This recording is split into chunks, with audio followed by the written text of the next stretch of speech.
Olá, nós somos os alunos da Faculdade Anhanguera e vamos apresentar nosso time para o trabalho sobre eletromagnetismo. Meu nome é Kleber Bonavim. Meu nome é Rodrigo Molina.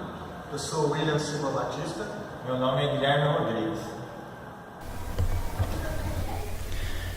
Olá, meu nome é Kleber e hoje vamos falar sobre a percepção da descarga eletrostática de acordo com a tensão da descarga.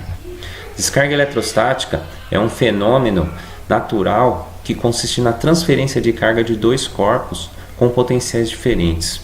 A descarga eletrostática geralmente é imperceptível para nós, mas de acordo com a tensão nós podemos sentir, ouvir e até ver. Até 3.500 não podemos ver nem sentir nada. Acima de 3.500 podemos começar a sentir os efeitos da descarga eletrostática. Acima de 4.500 volts já podemos ouvir. E acima de 5.000 já podemos até ver os efeitos da descarga.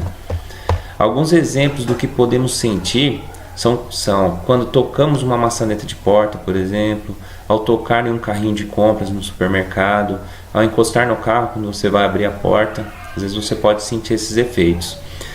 Um exemplo de quando podemos ouvir é quando vamos manusear ou tirar uma blusa de lã e ouvimos alguns estalos. Esses estalos são descargas eletrostáticas. Um exemplo do que podemos ver também é a própria blusa de lã. Se você estiver num ambiente com menos iluminação e for tirar a blusa de lã, na hora que ocorrem esses estalos, você até pode perceber alguma pequena emissãozinha de luz. Outro e mais comum de se ver são os raios, que é uma descarga elétrica de grande intensidade que ocorre na atmosfera, entre regiões eletricamente carregadas. E pode se dar tanto no interior de nuvens, que são intranuvens, como entre nuvens, que são as internuvens, ou entre nuvens e a Terra.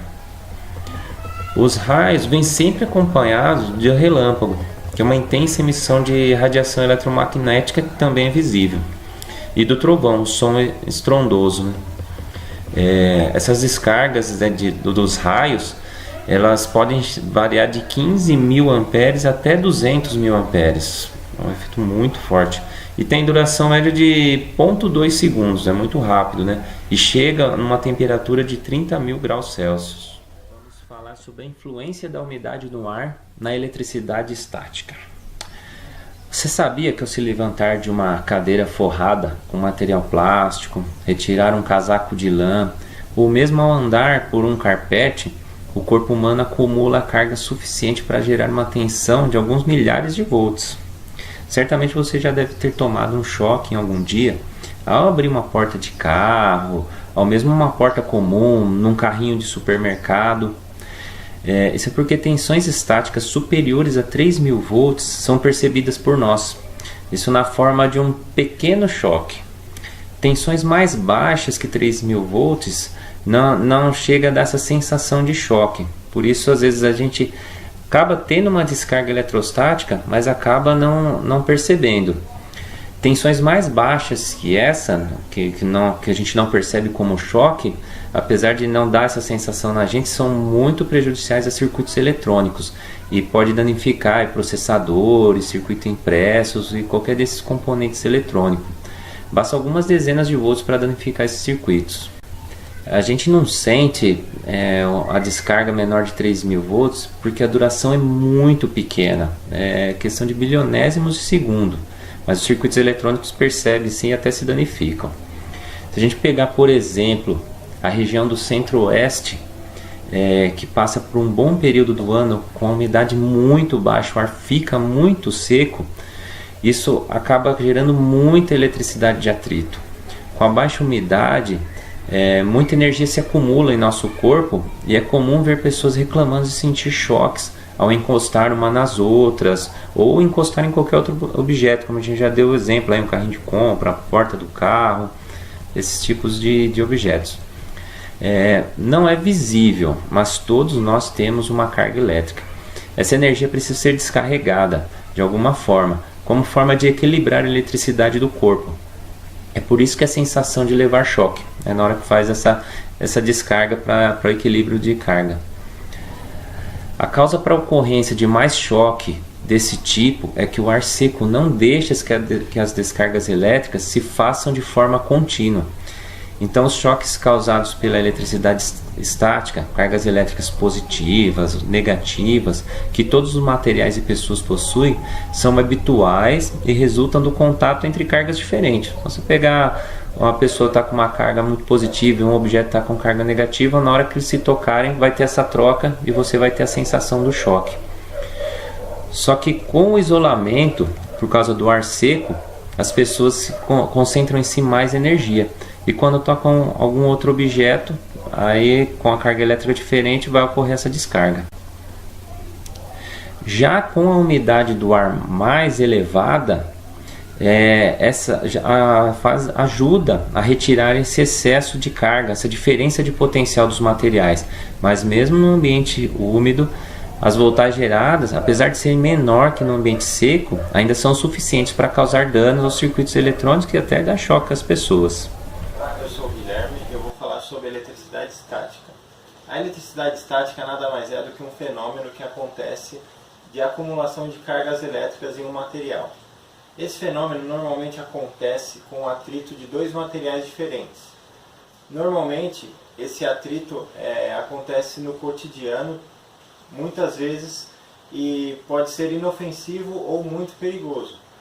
Por exemplo, o ar, quando está muito seco, ele tem uma facilidade de acumulação de cargas elétricas em um material.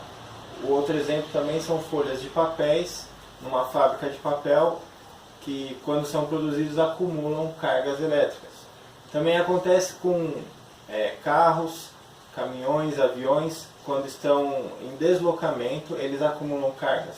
Por isso muitos caminhões que carregam líquidos inflamáveis possuem uma corrente que acerta ao chão para a descarga elétrica dessa eletricidade estática. Vou falar um pouco também sobre os cuidados que se deve ter sobre eletricidade estática. Eu tenho aqui em minhas mãos uma placa de computador, é uma placa-mãe. Ela é muito pequena e ela possui componentes que são chamados SMD e BGA. Esses componentes eles são muito sensíveis. Essa placa, por exemplo, ela foi queimada por causa da eletrostática. Ao manusear o equipamento, a pessoa, devido ao atrito com o chão, com o ar, ela acumula em si mesma a eletricidade estática e ela pode descarregar em alguns equipamentos como este. Nesse caso foi descarregado e os equipamentos eletrônicos são muito sensíveis a isso. Isso ocasionou a queima de alguns CIs, circuitos impressos e transistores. Eu estou vestindo também roupas que evitam que isso aconteça. Por exemplo, esse jaleco é um jaleco antiestático e ele evita que seja acumulado cargas no seu organismo de estática. Eu também estou usando uma pulseira antiestática que ela é ligada a uma manta que está aterrada para quando você possa manusear o equipamento. Existem também ferramentas como alicates e chaves de fenda que são feitos para não acumular eletrostática. Caso o piso do local acumule estática, existe também um equipamento chamado calcanheira, que é esse aqui, que você coloca nos sapatos e essa parte é colocada junto à pele, como estou usando aqui, talvez não dê para ver, mas como estou usando no sapato, que evita que também se acumule a carga devido ao isolante do sapato ou do tênis. Ele vai descarregar a energia. Obrigado. Estático. Nessa experiência vão ocorrer dois fenômenos físicos. A eletrização por atrito, que vai ocorrer entre o tecido e a régua, e a eletrização por indução, que vai acontecer entre a régua e a bola de papel alumínio. Na eletrização por atrito, a régua vai perder elétrons para o tecido, portanto ela vai ficar positivamente carregada. Quando induzido, por a linha ser um material isolante, desde que não haja contato, ou seja, que seja garantida apenas a indução, a carga da bolinha de papel alumínio vai permanecer neutra, só que vai ser redistribuída e com isso haverá atração ou repulsão gerada pela régua. Vamos ao experimento. Então vamos promover o atrito entre o tecido e a régua. E agora vamos aproximar. Notem que a bolinha é atraída pela régua. Isso daí acontece por causa da redistribuição de elétrons da bolinha. Se acontecer da bolinha tocar, né, da bolinha e a régua se tocarem, vai acontecer elas vão buscar a troca de elétrons e vão buscar o equilíbrio, ou seja, vão buscar que ambas estejam neutralizadas, neutras, com as cargas neutras. Então, havendo o toque, começa a transferência de elétrons e até que se neutralize a diferença de potencial, que zere a diferença de potencial. Essa é a experiência do pêndulo eletrostático. É uma experiência bem simples, mas nós conseguimos acompanhar alguns fenômenos físicos através dela. Mais uma vez. Aqui termina a nossa experiência. Obrigado. Pessoal, nós criamos uma pequena bobina de Tesla. Basicamente é uma bobina enrolada, um primário, um enrolamento e o secundário com vários enrolamentos, um transistor para chavear e uma fontezinha DC. Ela vai gerar uma diferença de potencial capaz de conduzir o gás do neon dentro da lâmpada. Essa aqui é uma gaiola de Faraday que nós criamos e ela tem a intenção de isolar essa energia. Então, quando encostamos aqui a gaiola, ela faz o isolamento. Perfeito?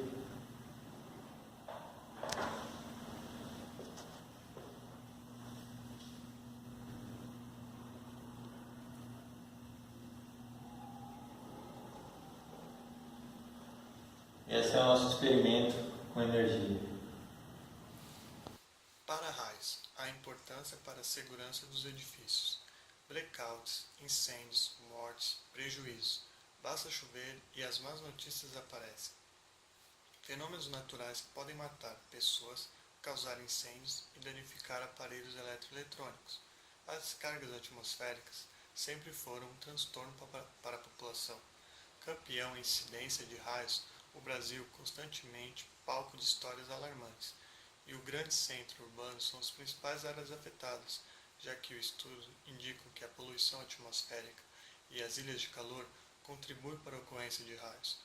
Uma descrição simplificada pode classificar um raio como um curto-circuito entre a nuvem e a Terra, um fenômeno da natureza imprevisível e aleatório que ocorre quando a energia acumulada em uma nuvem atinge um valor crítico e rompe a rigidez dielétrica do ar.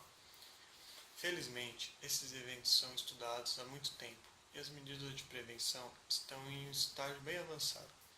A instalação do para-raio, tecnicamente chamado de Sistema de Proteção contra Descargas Atmosféricas, SPDA, é o meio mais adequado de proteger uma edificação e as pessoas que estejam em seu interior. Vale lembrar que, para garantir a segurança e a eficiência do sistema, o projeto deve ser elaborado segundo os preceitos da norma NBR 5419, da ABNT, Associação Brasileira de Normas Técnicas.